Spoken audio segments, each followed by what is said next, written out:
அனைவருக்கும் வணக்கம். மதிப்பிற்குரிய முன்னாள் பிரதமர் டாக்டர் மன்மோகன் சிங் அவங்க பாகிஸ்தான்ல இருக்கிற கா அப்படின்ற பகுதியில 1932 செப்டம்பர்ல பிறக்கிறாரு.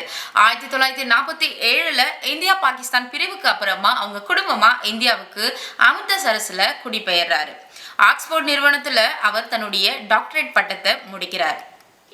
இவர் இந்தியாவில பல பொறுப்புகள்ல இருந்திருக்காரு. ரிசர்வ் வங்கியுடைய இயக்குனரா இருந்திருக்காரு, காங்கிரஸ் கட்சியுடைய தலைவரா இருந்திருக்கிறாரு. அது மட்டும் இல்லாம நிதி அமைச்சராகவும் இவர் இருந்திருக்காரு. கிட்டத்தட்ட 10 வருஷம் இந்தியாவுடைய பிரதமராகவும் இவர் பணியாற்றி இருக்கிறார்.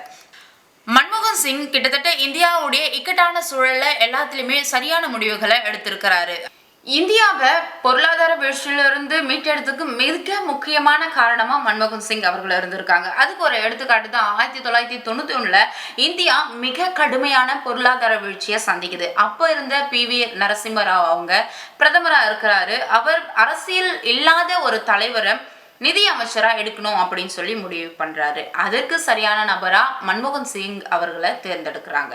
மன்மோகன் சிங் அவர்கள் 1991ல நிதி அமைச்சரா வராரு. அவர் வரும்போது பல திட்டங்களை அவர் கொடுக்கிறாரு. அந்த திட்டங்கள் இந்தியா வீழ்ச்சி அடையாமல் இருக்கிறதுக்கு மிகப்பெரிய ஒரு முக்கியமான பங்கா இருந்திருக்கு.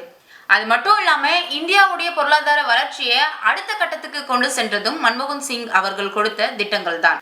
மன்மோகன் சிங் மேல நிறைய குற்றச்சாட்டுகள், ஊழல் வழக்குகள் இருந்தாலுமே இவர் இந்திய பொருளாதாரத்தை அடுத்த கட்டத்துக்கு கொண்டு போனவர் அப்படின்றத யாராலுமே மறுக்கவே முடியாது. மன்மோகன் சிங் அவர்கள் அதிக முறை இதய அறுவை சிகிச்சை செய்ததுனாலையும் வயது முதிர்ச்சியின் காரணமாகவும் எய்ம்ஸ் மருத்துவமனையில அனுமதிக்கப்பட்டிருந்தாரு. உடல்நிலை ரொம்பவே மோசமாகி டிசம்பர் 26, 2024 அன்று இந்த உலகத்தை விட்டு கடந்து போனார்.